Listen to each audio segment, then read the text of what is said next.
Episode number 164 of the Wholesome Fertility Podcast. Welcome to the Wholesome Fertility Podcast. I'm Michelle, a fertility acupuncturist here to provide you with resources on how to create a wholesome approach to your fertility journey.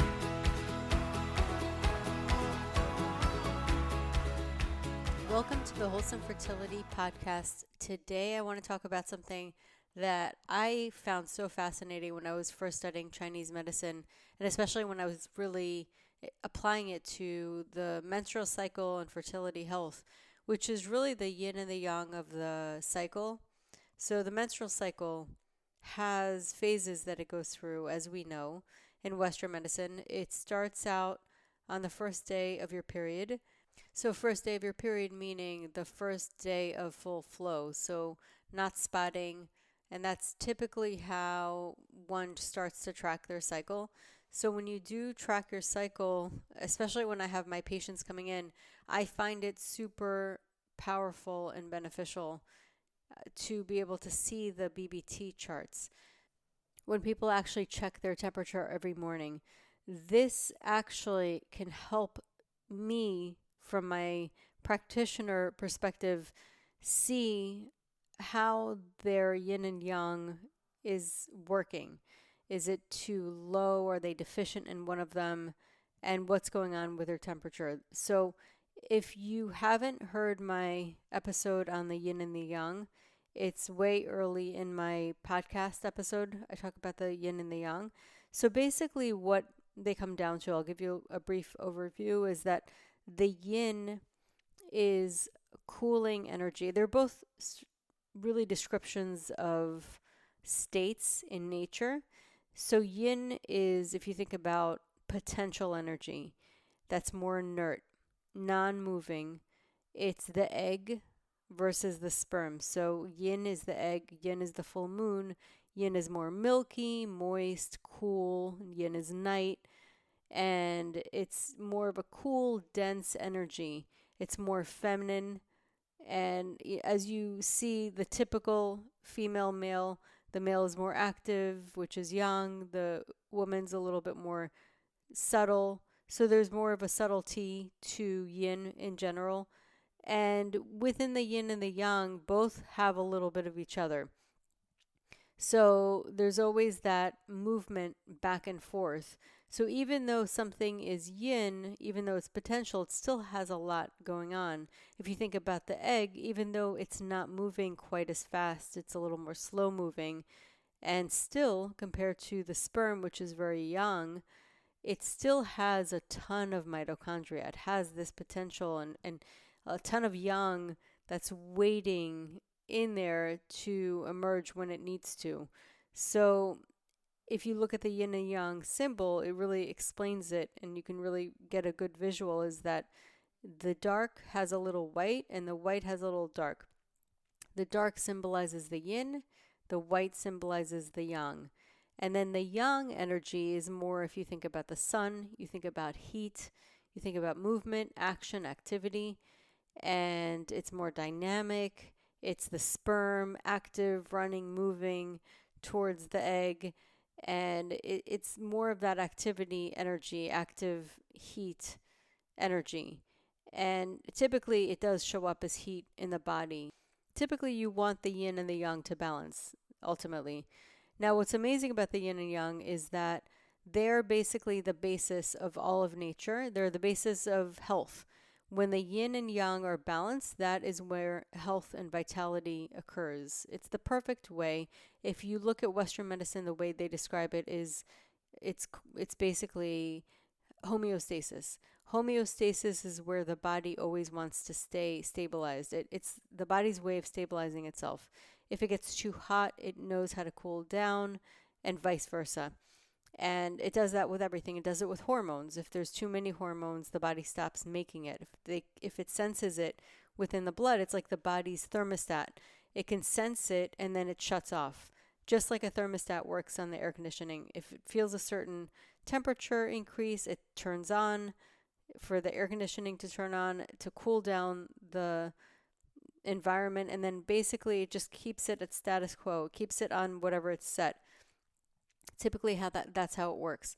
So yin and yang basically is something that you'll see in all of nature. It shows up as sun, day, and night. It shows up when you see a seed being in a very yin form, and then you put it in this darkness, which is very yin, and eventually you shed light to it, and then it grows. And you need both. You need both the yin and yang. You need water, and you need the heat from the sun and the sun's energy.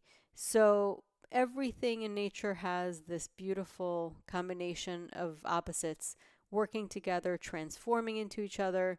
So night turns into day, day turns into night, and they're very elegantly moving and oscillating back and forth. So when we look at the menstrual cycle, it's actually very fascinating. So the first day of your period, you're releasing a lot of fluids, and ultimately that's the blood in general is a yin. It's a yin substance because it's fluid, it's what we have in our body. Qi and energy is more of a yang substance, where it has that yang energy. So when we're starting to be in this first cycle, the first beginning, typically when we're checking our BBT, our temperature drops. So it goes from a yang temperature, which is a higher heat temperature, and it drops. And then as it drops, we're moving into this yin phase. And ultimately, the typical cycle, it happens probably in the majority, but not for everybody. If a woman is aligned with the moon, usually, typically, the new moon is when they get their period, unless they're blood mooners, and then they get their period on the full moon, which happened to be me, and it happens to be some people. So I don't want you to think that there's one perfect way of doing it, but basically, the new moon is really aligned with a period. So this is a time of shedding, this is a time of cleansing, this is a time when we're releasing and resetting and restarting. So it's this phase that is restarting. So ultimately, the temperature goes down, it starts the phase of going into this yin cycle.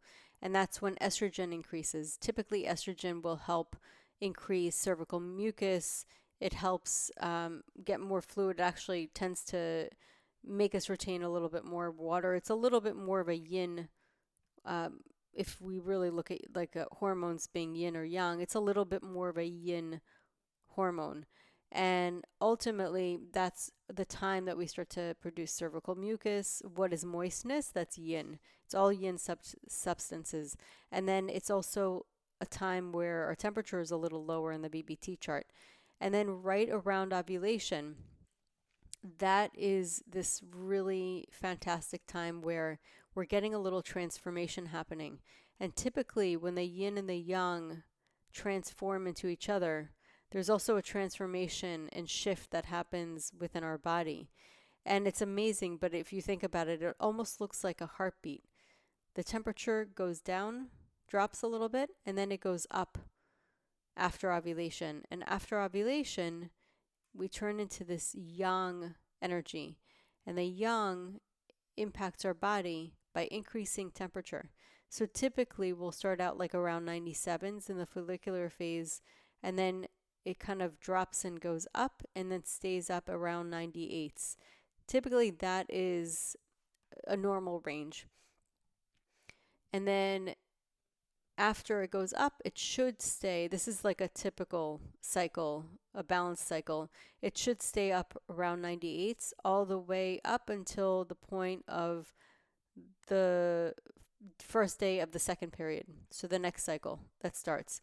Now, if the next cycle doesn't start, it's because of pregnancy. And if that's the case, it stays around 98s, and then ultimately progesterone continues to be made in the body. So second part of the cycle, it's more yang. There's more progesterone. If we think about a hormone that is actually more yang, it would be progesterone. So similar to how estrogen is a little bit more yin, progesterone's more yang. So ultimately, that is the yin and the yang of your cycle. You can actually see it with the temperature. And this is so important. I can't even tell you how important it is. When I have patients come in, and some people just don't love taking their temperature, and I'm okay with that. I just really go by my patients, but some people are okay with it. And when they are, it makes me so happy because I can actually see and get insight on what is going on in their cycle, what is going on in their body. And it also gives me insight on their yin and yang, how they're doing. Are they too hot? Are they too cold? What's going on? And it is really amazing. But if I actually just work on the increasing the heat, a lot of times this is typically what happens. A woman actually is more yang deficient. A lot of times I see that when their BBT tends to be a little lower. It coincides with thyroid conditions. So one of the reasons why it's so important to do the BBT is when you do see it lower, sometimes just going and looking into your thyroid and seeing maybe you have hypothyroid or something going on there, it really gives you a lot of insight with that. For me, from my perspective, the TCM lens, traditional Chinese medicine, I look at the yin and the yang as well. And I also suggest that they always go to the doctor because it's important to really rule out anything medically. And just by doing herbs or adding something called moxa, which is a heating, kind of looks like a cigar. It's a heating herb. Uh, there's many different ways to use it. It's not only in a cigar form, and I don't mean by cigar you smoke it. You don't smoke it. You light it and you use that heat and that smoke to increase heat in the body. And just by using that and acupuncture and herbs, eventually the temperature really does go up, and it's really fascinating. And it helps ovulation become stronger and more steady. And it also helps the ATP in the body. And, there's so many different things that you can do just by looking and observing the cycle. So I always suggest for everybody, even if it's a little stressful, I suggest to do it for a month or two. For a month or two to really look at your cycle and to chart it and get the BBT. Now, there are other ways that you can do it. You can do, and I've had Amy on from UVA, and she's talked about her test. You could do UVA, you could do Prove. Those are other ways to look to see and make sure that you're ovulating. Another way is using temp drop or using, devices that you could put on your body or like Ava bracelet. However, I just feel like the BBT, really looking at it and seeing the chart can give you so much insight. And I think it's really important for every woman to do it for at least 1 or 2 months just to see and get a baseline of what's going on. And I think once you anchor those habits and you have the thermometer next to your bed and you just get in the habit of doing it every single day, it actually makes it easier over time. It really isn't as bad once you do it. And once you do it and you start to get like the insight that it gives you, and then you can predict exactly when you're getting your period because your temperature drops and then the next day you get your period. It's fascinating. It really is fascinating to see those things, those things right before your eyes.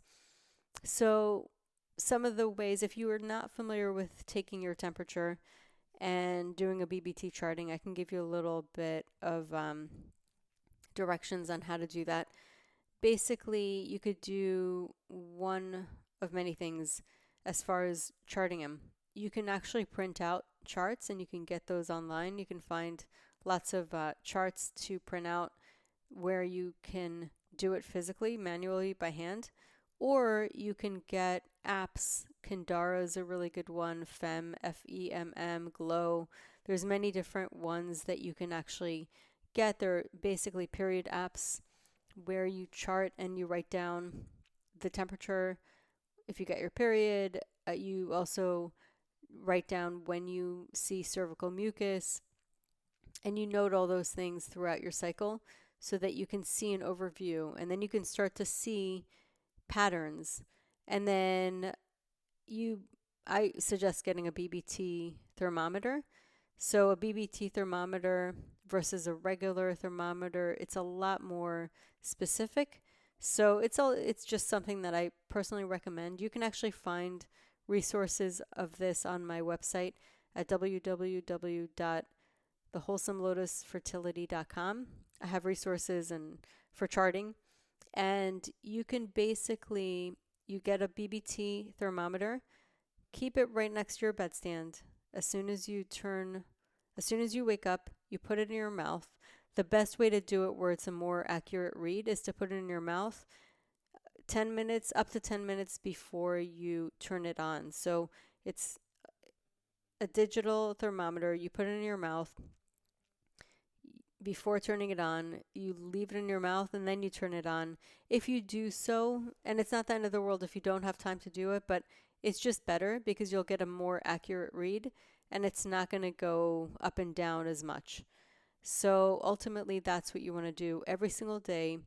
And some things that also help, but they're not absolutely necessary, like meaning if you don't do this, don't let that stop you from taking your temperature. So if you could sleep 3 hours consecutively before you actually put it in your mouth, the thermometer, and do it before you get out of bed, because as soon as you get out of bed, it changes your temperature. So sleep for 3 hours consecutively. Obviously, many people listening sleep more than that, but you want at least 3 consecutive hours. Like if you had to pee in the middle of the night, you just want to make sure that 3 hours before you woke up in the morning, you slept solid. If you don't though, don't let that stop you from doing this, because I know a lot of people that want to make it so perfect that if it's not, they just choose not to do it. And they said, oh, well, it's all over the place. I still think you should do it because it's still going to give you a lot of insight. May not be as accurate, but it's fine. So ultimately, the things that you're looking for is to sleep 3 hours in a row, meaning if you have to wake up in the middle of the night, you just want to have 3 consecutive hours of sleep. You want to not get out of bed before you put the thermometer in your mouth. And it's good to put the thermometer in your mouth for 5 to 10 minutes before turning it on. That's going to give you a more accurate read.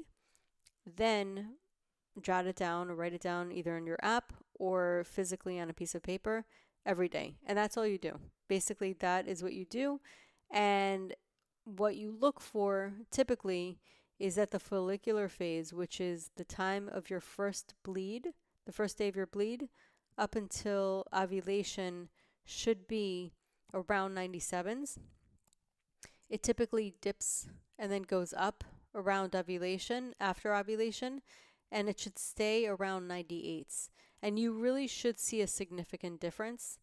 And what to look out for, or what should prompt you to go to the doctor, is, and a gynecologist. Not that that means something's wrong, but it's something that you want to start looking into. A couple of things. Because if a person has like a 28-day cycle and thinks, oh, everything's normal, but they might find that the follicular phase is too short or too long. And the same thing with the luteal phase, which is the second half, is too short or too long. You want to look at that, because especially if it's too short, that could be a luteal phase defect, and it can cause issues with pregnancy, like not being able to get pregnant, but also possibly miscarriage. It could show that you have low progesterone. So those are things that you want to look into. Another thing to look into is your temperature too low or too high? If your temperature is too low or too high, they could both indicate issues with your thyroid. So I would definitely get a full thyroid panel with your doctor just to make sure and rule out any kind of thyroid issues, because the thyroid can really impact your fertility as well and your menstrual cycle. So there are those kind of things that you can actually look into, and that'll tell you something. Another thing that could be a possibility, but this is not a self-diagnosis, I just want to mention to keep an eye on, is if your temperature stays high after you get your period, that could potentially signify an issue with endometriosis. Could be. I'm not saying it is. It could be. If that's the case, it might be something that you want to go to the doctor and check out. So a gynecologist, a reproductive endocrinologist, And ultimately with endometriosis, just FYI, the only way to really confirm if you have it is through a laparoscopy, which is a small incision that they make. It's a small surgical procedure where they actually go in and scope to see what's going on in there, in your pelvis. So ultimately, that's the yin and the yang of the cycle. I think it's always been so fascinating to me. And around those times too, you might want to increase, if you tend to be cold, some of the ways that you could do it at home is just make sure that you always have your feet in slippers, especially if you have cold tile, so that your feet don't get too cold, because you could draw up cold in your channels. I mention this a lot. This is something that most acupuncturists will talk about, but it does impact it could impact your cycle. So you want to do things like that. And if you tend to be a little more cold, your temperature is a little lower, you can also do hot water and lemon in the morning, but also add to that some cinnamon. Some little cinnamon. Cinnamon tends to be heating, so that could definitely improve a little bit more of your yang. And also not eating too many raw foods, not eating too many cold foods, not having cold drinks. All of those things could lower your temperature overall. So if you tend to be lower, you tend to be cold, and you see all of that, you want to make a conscious effort to have more warming foods, foods that are cooked, maybe soups, stews, things like that. So that concludes this episode, and I hope you enjoyed the yin and the yang of the cycle. I always found it so fascinating. It's just really interesting when you actually look at the elements and how that impacts your body and how your body responds and how your body is so cyclical and has these oscillations back and forth. It really, I think when you tune in, you see that reflected, it's very interesting, and it also connects you to your physiological processes. So that's why I suggest at least 1 or 2 months of BBT charting. I really, it's very inexpensive. It's actually something that is fairly easy to do. Just getting over that like first week, just getting used to it. But once you get used to it, it's really not hard. And the more you do it and the more it starts to reflect to you information, it becomes so worth it for you. So I hope you enjoyed this episode, and I hope you have a beautiful day. So that concludes today's episode. You can find all of the links mentioned on the episode notes. If you're enjoying these episodes, please take a moment to share and leave a review. Reviews mean everything to podcasters, and I really enjoy hearing from my listeners. You can also find me on my website at www.thewholesomelotus.com or email me at info@thewholesomelotus.com. I love hearing from my listeners. If you're interested and want updates as well as a free ebook on my top 10 fertility boosting habits, you can visit my fertility page on www.thewholesomelotus.com. I thank you so much for listening in and hope that you have a beautiful day.